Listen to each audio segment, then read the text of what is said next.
আমি একটা হাদিস দেখলাম, এমডি তারেক, আপনি কোথায় হাদিস পাইছেন যে কিয়ামতে ভাইয়ের সাথে বোনের দেখা হবে না? আপনার কে বলছে এটা হাদিস?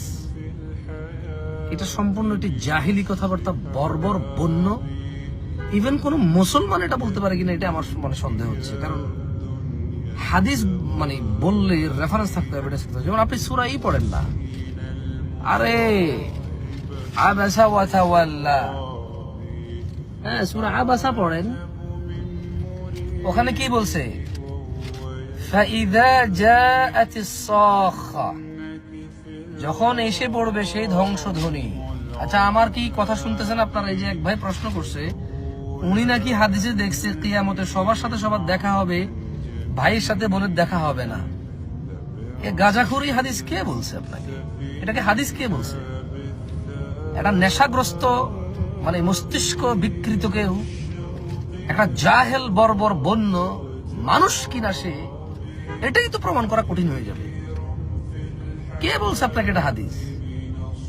আল্লাহ বলছে ফাইদা জাআতিস সাখা, যখন এসে পড়বে সেই ধ্বংসধ্বনি। ইয়াউমা ইয়াফিরুল মারউ মিন আখি, মানুষ সেদিন পলায়ন করবে তার ভাই থেকে।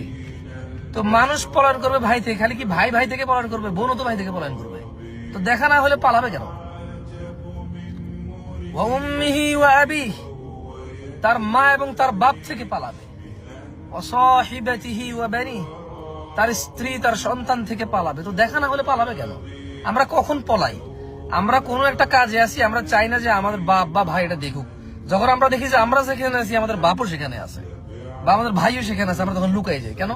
যদি আমরা দেখে আমার আজকে বাঙালি দিবে এটা, বা উনি চায় না আমি এখানে থাকি বা আসি। তো কখন পালাই আমরা? যখন আমরা দেখি যে আমরা উভয় একত্রিত হয়ে গেছি, দেখে ফেলার সম্ভাবনা আছে, বা দেখে গেছে, ধরলে এখন মাইর দিবে। আমার এই জায়গায় আসতে না করছে, আমি আসছি, উনি দেখছে, তো দেখছে, দেখার পর আমি দৌড়ে পালাই গেছি, কারণ ধরলে এখন দিবে মাইর।